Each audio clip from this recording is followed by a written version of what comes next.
Shannon, break it down. What's the biggest reason the Lakers lost another close one? Well, offensive rebounding, second chance points, Skip. Lakers had 6 offensive rebounds.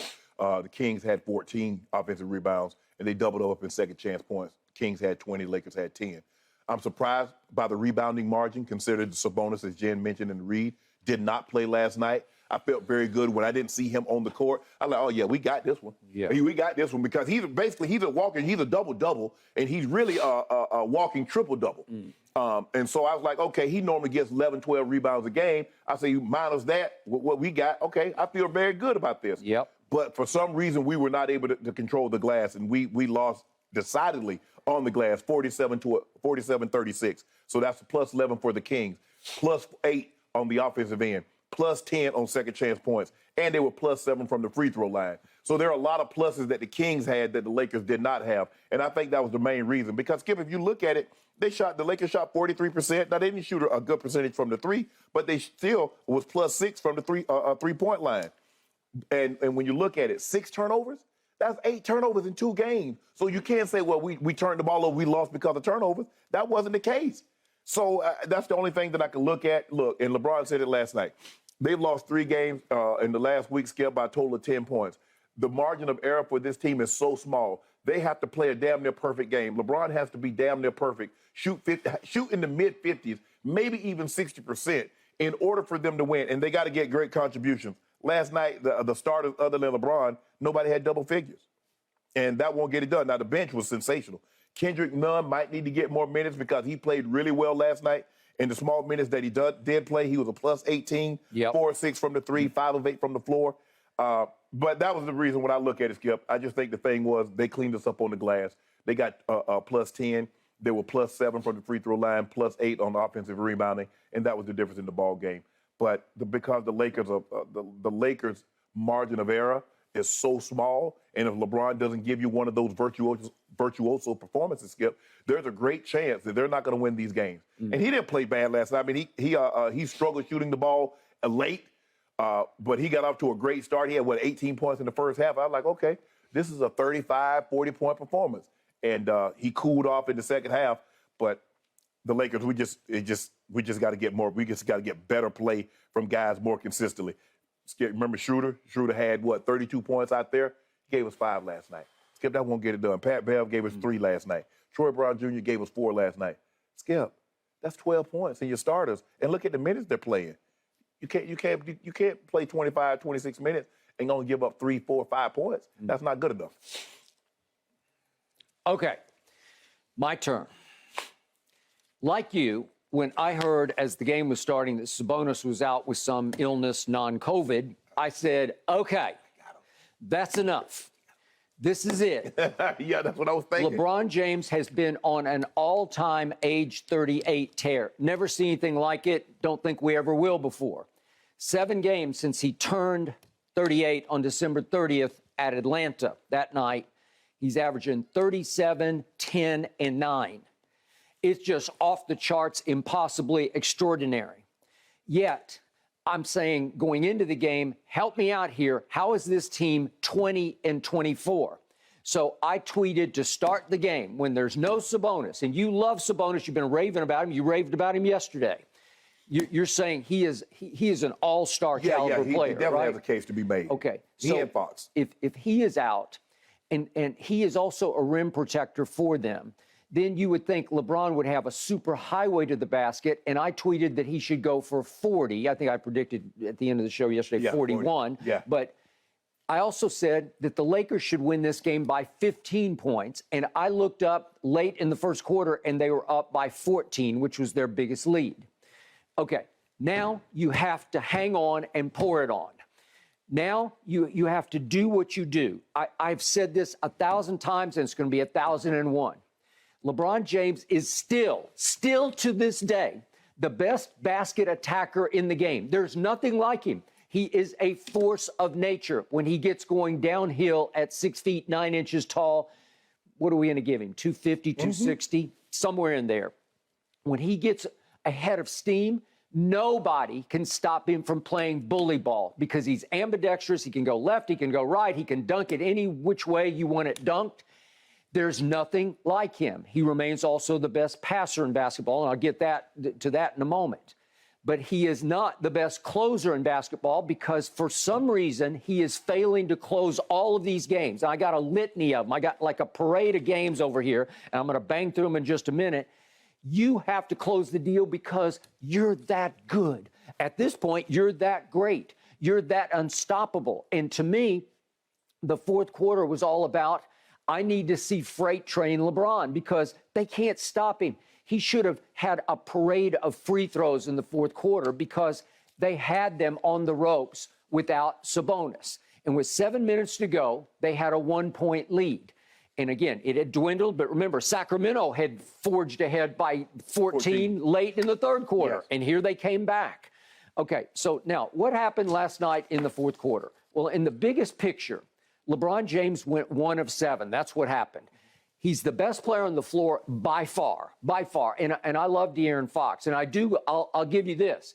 De'Aaron Fox has proven this year to be a better closer than LeBron has, and he was better last night down the stretch than LeBron was. But the problem is when your best player, when a guy who's averaging 37, 10, and 9 goes 1 for 7 and 0 for 3 from 3 in the fourth quarter, and scores a grand total of 5 points, you're going to have a problem because you're right. You can't trust anybody else except maybe Russ. And Russ led the way with 8 points in the fourth quarter to LeBron's 5. So it's between the two of them. Who's going to close the game? And in the end, it was De'Aaron Fox who closed the game. Well, they turned LeBron into a facilitator. Yeah. He had 7 assists in the fourth quarter. He had 7 assists, which is very good.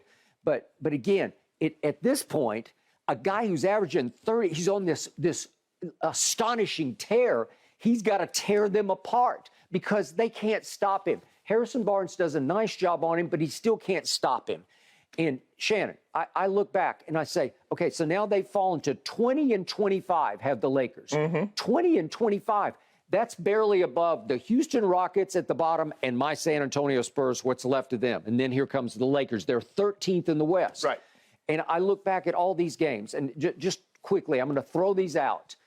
There was the home game against the Pacers. Any of you Laker Nation fans or your blind witnesses out there, you're going to remember these games. They're up 19 going to the fourth quarter against Indiana at home. LeBron scored 4 in the fourth quarter. It's just not good enough. You're better than that.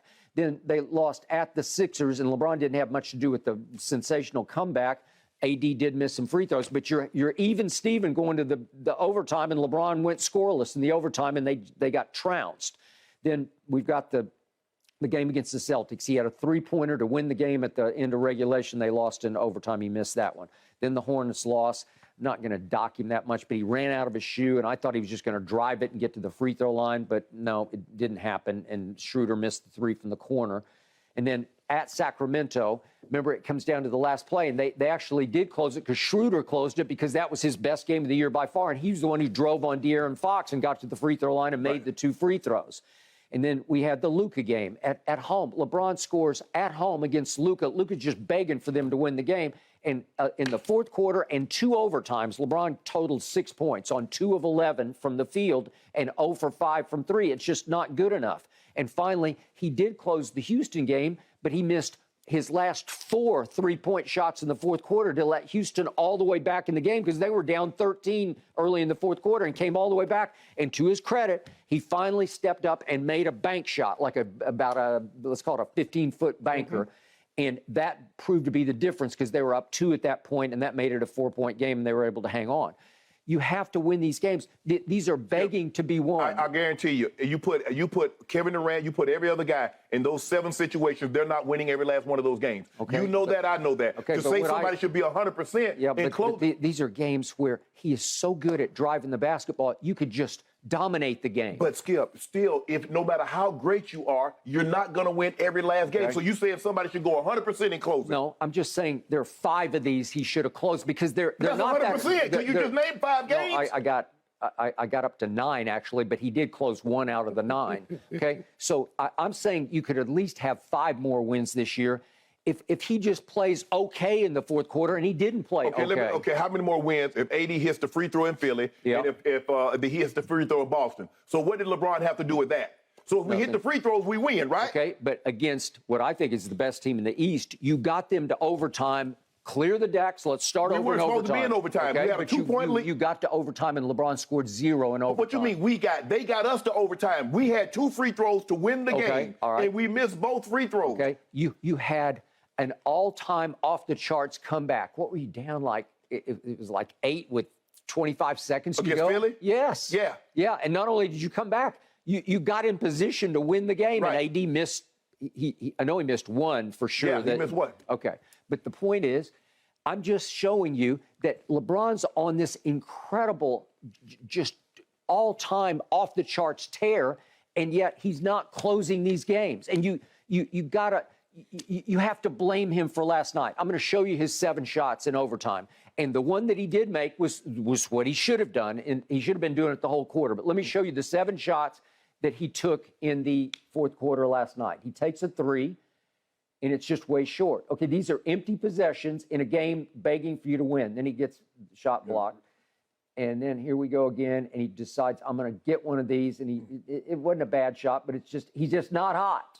He's going to wind up 2 for 9. And that was a huge one. And that was the big one. And then finally he goes right down. This is what you should do every time.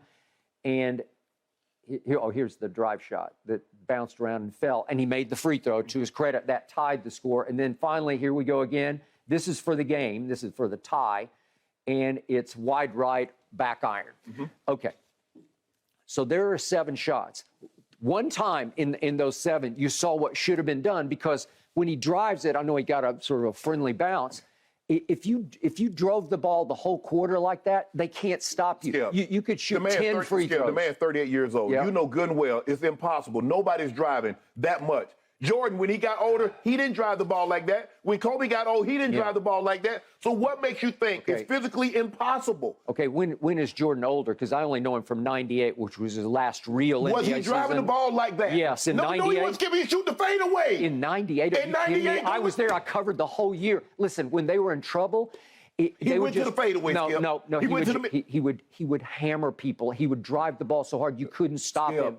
When Michael got older, but again, he was 34 at that point. And as he got older, he developed that mid-range. He get the ball in the pinch, and that's what he would do. He would get to the fadeaway. That's what Kobe went to. As you get older, you do not have the energy to exert and to go drive after drive after drive. That's why they developed the mid-range game, Skip, because they knew at some point in time that we're not going to have the athleticism and the energy and the endurance to do that repeatedly, so like they did when they were younger. If he had made 5 mid-range jump shots, they're going to win the game. But he went 1 for 7. Yes. Okay, but his strength is greater than Jordan's strength at driving the basketball, because nobody can do that. So he made an interesting comment after the Philly game the other night. I think I skipped over that one. Remember, they lost to Philly at home, and he did not score over the last 3:19 of a very winnable game. And he said after the game, we're playing good basketball, we're just not winning games. And I'm saying, yeah, because you're not closing. There's shots to be made. So now what's he doing from 3? He keeps jacking up threes. He's 2 for 9 last night. Yes, I do wish he was tough. Yeah, okay. So many threes. Okay. He's 29% from 3. That ranks 151st of 152. He's 1 from the bottom. Russ passed him last night. They kind of jockey back and forth, but Russ made a couple, I guess, and just passed him a little bit. So Russ is 3rd from the bottom. The point is, there's so many empty possessions. When you go, you miss all 3 3-point shots in the fourth quarter. It's trip, trip, trip, where you don't score any points, where you're not playing to your own strength. I'm just saying, whatever you got left in the fourth quarter, you can win these games if you can get to the free throw line. Can I ask you a question? Now that KD's been out, how many games have Kyrie closed? When Kyrie was out, how many games did Kevin Durant close? Okay, it's a lot easier, Skip, when you have multiple guys that can close. When you look at the Nuggets, they got Yoke and they got Murray that can close. You look at the Celtics, they got 2 guys that can close. Okay. And so when you have 2, or you have Embiid and you have Harden. All right, but what's amazing to me about the Lakers is they never get blown out. They never blow anybody out. No. They just keep playing night after night after night. I wanted to go to bed last night because I thought, surely they're going to win this game by 15. No. They can't. They don't. But they do play close games. Every game goes to the wire. Because LeBron controls the pace. He's not going to let you get up and down because he knows that's not what they're good at. They're not good at. They run, Skip, but it's got to be on their terms. They can't get up and down with these young teams. I thought they played fast in the first quarter. And what was the score? They 39. In the first quarter? And then what happened? They got 21 points in the second quarter, and they had a 1 point. They were down 1 at the half. They were running in the first quarter, and it's 39-28 after one. And then they score 21 in the second, 22 in the third, and 29 in the fourth. Okay? It goes slower, right? Yes. Okay. So in the big picture, what's just driving me crazy is they're just better than this. I want them to be better. It's better for our show. It's happier. It's more fun to watch them because he's better than this. He's not validating the points that he's scoring because they keep losing these games. Yeah. And to me, it's about the closer gene or whatever you want to call it that he's not displaying right now because somebody has to take the ball and say, no, we're not going to lose this game. And again, Jordan in 98, I don't know if they went up to the best record in the league. I think it was close to the best record in the league. No, what you calling that? Well, they had the best record. Utah had the best. I think they were second best, which is why games 6 and 7 were to be in Utah, but correct. They closed it in 6. Right. But the point was, Jordan, in any close game, however it needed to be won, he would just win it. Every night I would walk out of that building, the United Center or his center, and I would say, I saw something tonight I've never seen before. He did that. Now, again, he was 34 going on 35. Right. So this is 38. Right. But I'm just saying this team is so much better than its record of 20 and 25. Yes, they are. I think the fact is, so I think you're looking at it just from a standpoint of a great player. It's kind of like what we did with the Bucks. We look at Tom Brady and we say they should be better than 8 wins. Because of why? Because of Tom? Are we saying they should be better just because of LeBron? When you look at, come on, where are your all-stars? Where are your all-NBA players? Where are your other all-NBA players? Where are your other guys that you like? That is a must-have. If we took what other guy can we take off this roster and we put him on any other roster and he says, okay, that puts him over the top. Okay, Russell Westbrook is going to be the 6th man of the year. He's running away with it to me because he just keeps coming off the bench and averaging 20-odd points and 7 and 7. He played well last night. He played well last night. He's a plus one. Okay, and Kendrick Nunn played very well because he was a plus 18. But on the flip side, both LeBron and Pat Bev were minus 16s. Okay, so that pretty much told the story. And again, De'Aaron Fox made all the shrewd moves at the end of the game because he just kills the Lakers. He kills them. He loves to play against the Lakers. I don't know what it is. Skip. And he gets the friendliest bounces. I've never seen a guy shoot the ball like that, Skip, from a three-pointer, and the ball goes straight up in the air and goes right in the basket. He shoots soft. He does. And it just barely hangs and falls. But now the Lakers have fallen to 22nd in defensive efficiency. Yeah. And under the previous coach, I got to say, their calling card was defense. And if I go back 2 years ago, they were number 1 in defensive efficiency, and now they're 22nd. And again, LeBron's getting up there in age. He still ranks reasonably high. He's 53rd in defensive win shares, which is that's not bad. Right. The three-point shooting is hard to overcome because he's still 38th in the league in attempts. So he's top 40 in attempts, and he ranks 151 at the bottom of the list. Well, you said they had a 11, 12-point lead in the first quarter. Yep. And then you look 14. You look at the second quarter, Skip. They go 1 from 7 from 3, which is 14%. They shoot under 40% from the field, and they get out rebounded 14-6. I mean, they had as many as offensive rebounds as the Lakers had rebounds, period. Yep. So that's where they got back in the game. So now all of a sudden you're up 11 to find yourself down 1 because they outscore you 33-21 in the second quarter. Yep. And so instead of putting your foot on the gas and getting even more separation, you allow them to step on the gas and pass you up. And so now you got a nip-tuck ball game. But I agree with you. When I saw the Sabonis wasn't there, I was like, oh, yeah, we about to kill them on the glass. They out-rebounded you by 11? 11. How can you do that? Now, you can't get out-rebounded by 11 without Sabonis. Yeah, and to LeBron's credit, he led the team in rebounding with, 9. Is that right? Yeah. 9. He had 9. Okay, that led the team. Okay, so he had 8 rebounds, 9 assists. I'm sorry, I'm looking at assists. 8 rebounds. But still, he led the team with 8 rebounds. Right. Well, that's pretty good, but whatever happened to Thomas Bryant? I thought he was the hardest working man in show business, and all of a sudden, he got quiet last night with 8 and 4. Yeah, we definitely need him to start giving us some more of these double-doubles. Yeah. Some 17-15, some 17-12s. And you're definitely going to need that because that's a big team. You're playing against Steven Adams. You're playing against Jaren Jackson Jr. They can rebound. They got big bodies. They're young. They're athletic. Now you got a problem. Memphis has won a franchise record 11 in a row after last night. And what normally causes Lakers problem? Young, athletic guards, young, athletic wings.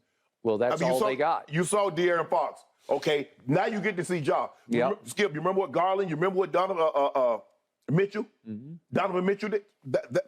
We see what the law firm did with Tatum and Brown. Yep. Young athletic guys, give them fits because they don't have any young athletic defenders. Yep.